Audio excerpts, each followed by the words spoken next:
오늘도 찾아주신 여러분 진심으로 반갑습니다. 풍수지리학입니다. 혹시 여러분도 요즘 어느 순간 이유 없이 눈시울이 뜨거워지거나 별일 아닌데도 자꾸 울컥했던 날이 있었나요?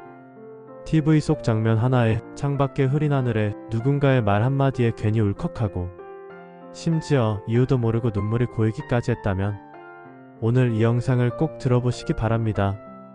왜냐하면 풍수적으로 보면 그런 변화는 단순한 감정 기복이 아니라 당신의 기운이 깊어지고 복이 들어올 준비가 시작되었다는 아주 섬세한 징조일 수 있기 때문입니다.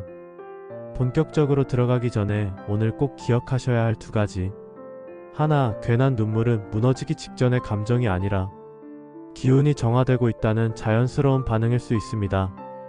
마음이 무너져서가 아니라 삶이 다시 올라가기 전에 조용히 기운이 바닥부터 정돈되고 있다는 뜻입니다. 둘, 절대 해서는 안 될 일은 내가 왜 이러지? 하고 감정을 억누르거나 부정하는 것입니다. 풍수적으로 감정은 기운의 문입니다. 억누르는 순간 복이 들어오는 문도 함께 닫혀버립니다. 지금 느끼고 있는 감정을 정리하는 것이 곧 복을 맞이할 가장 중요한 첫걸음입니다. 풍수적으로 눈물이 나는 시기는 어떤 의미인가? 풍수에서는 복이 들어오기 전 사람에게 반드시 정화의 시기가 먼저 온다고 말합니다. 이 정화의 기운은 고요하고 부드럽게 흐르며 겉으로는 감정 변화로 나타나는 경우가 많습니다. 그 중에서도 가장 흔하고 강하게 나타나는 반응이 바로 눈물입니다. 특히 풍수에서는 눈물이란 감정의 해소이자 막힌 기운이 흘러나가는 출구로 여깁니다. 즉, 이유 없이 자꾸 눈물이 나는 시기는 단순한 슬픔이 아니라 삶의 기운이 고요하게 재정비되고 있다는 뜻입니다. 고전 풍수서 청어풍수문답에서는 복은 단단한 자리에 내리지 않고 젖은 기운을 따라 스민다 라는 문장이 나옵니다. 여기서 말하는 젖은 기운이란 바로 감정의 움직임, 눈물의 흔들림을 뜻합니다. 즉, 눈물은 기운이 머무를 자리를 마련하기 위해 흐르는 전조의 물결인 것입니다. 그렇다면 이것이 단지 철학적 개념일까요? 놀랍게도 현대의학과 뇌과학도 풍수의 이 해석을 매우 유사한 방식으로 설명합니다. 현대의학과 심리학이 바라본 눈물의 정화작용. 하버드 의과대학의 신경심리학 연구에 따르면 이유 없는 눈물은 종종 자율신경계가 과도하게 긴장한 상태에서 회복 반응이 시작될 때 나타나는 첫 반응입니다. 즉, 뇌가 이제는 쌓인 감정을 해소해야 한다고 판단했을 때 자연스럽게 눈물이라는 배출구를 통해 정서적 균형을 시도하는 것이죠. 또한 미국 버클리대의 감정연구소는 눈물은 감정 해소를 넘어서 신체의 생리적 복구 작용을 유도하며 울고 난 후 심박수와 호흡이 안정화되는 효과가 뚜렷하다고 밝혔습니다. 이는 풍수에서 말하는 기운이 흐르기 위해선 반드시 먼저 흘러내려야 한다는 말과 정확히 연결됩니다.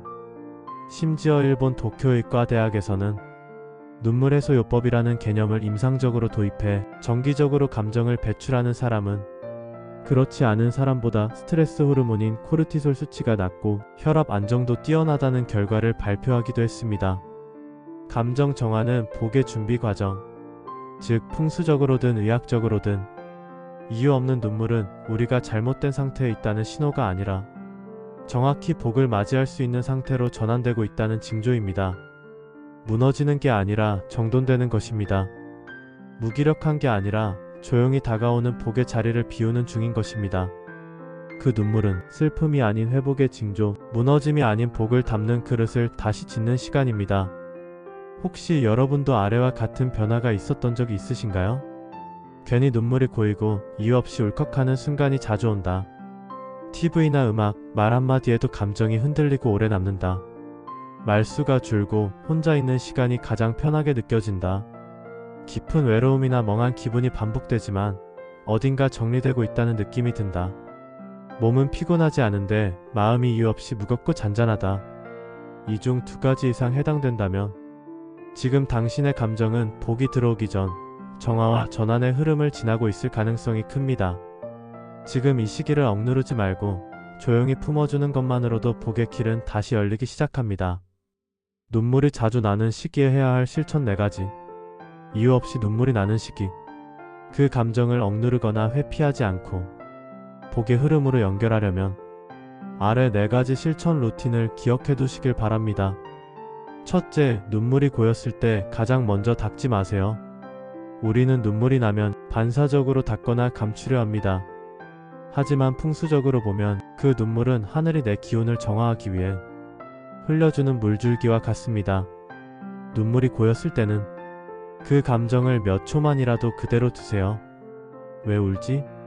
보다 지금 내 마음이 정리되고 있구나라고 스스로를 안아주듯 바라보는 것, 그것이 바로 기운이 스스로 흐르도록 허락하는 첫 번째 실천입니다. 이 감정의 통로를 열어두면 그 눈물 뒤에 반드시 복의 전기가 스며들기 시작합니다. 둘째, 울컥한 감정은 손으로 움직여 정리하세요. 풍수에서는 기운은 손끝을 타고 흐른다고 봅니다. 그래서 정서적으로 복이 들어올 준비가 되면 손이 바빠지기 시작한다는 말이 고전에 등장합니다. 눈물이 난 날 손으로 아주 작은 정리를 해보세요. 서랍 속 종이 한 묶음, 식탁에 물건 3개, 침대 옆에 쌓인 책 몇 권이라도 좋습니다. 그 손끝의 움직임은 감정을 행동으로 연결해 복이 들어올 실질적 틈을 만들어줍니다. 기운은 움직이는 손이 있는 자리에 모입니다. 셋째, 잠들기 전 조명을 어둡게 하고 조용한 음악을 틀어보세요. 감정이 정리되는 시기엔 낮보다 밤이 더 중요합니다.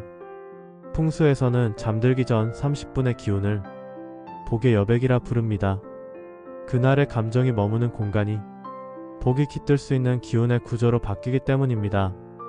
조명을 어둡게 낮추고 가볍게 심장박동과 동기화되는 음악의 잔잔한 피아노나 자연의 소리를 틀어두면 감정이 부드럽게 정리되고 기운이 머물기 쉬운 정적인 상태가 만들어집니다. 이 조용한 시간 안에서 하늘과 조상이 다가올 복을 슬며시 내려놓는다고 전해집니다. 넷째, 감정이 울컥한 날엔 말없이 공간을 둘러보세요. 감정은 흔들림이지만 그 흔들림이 머무를 수 있는 구조는 침묵 속에서 잡힙니다. 말없이 천천히 집 안을 돌아보세요. 불이 꺼진 방 안, 조용히 켜진 스탠드 조명, 조금 어질러진 주방. 그 공간이 지금 어떤 기운을 머금고 있는지 눈으로만 느껴보는 겁니다. 풍수에서는 시선이 닿는 곳에 기운이 머문다고 봅니다.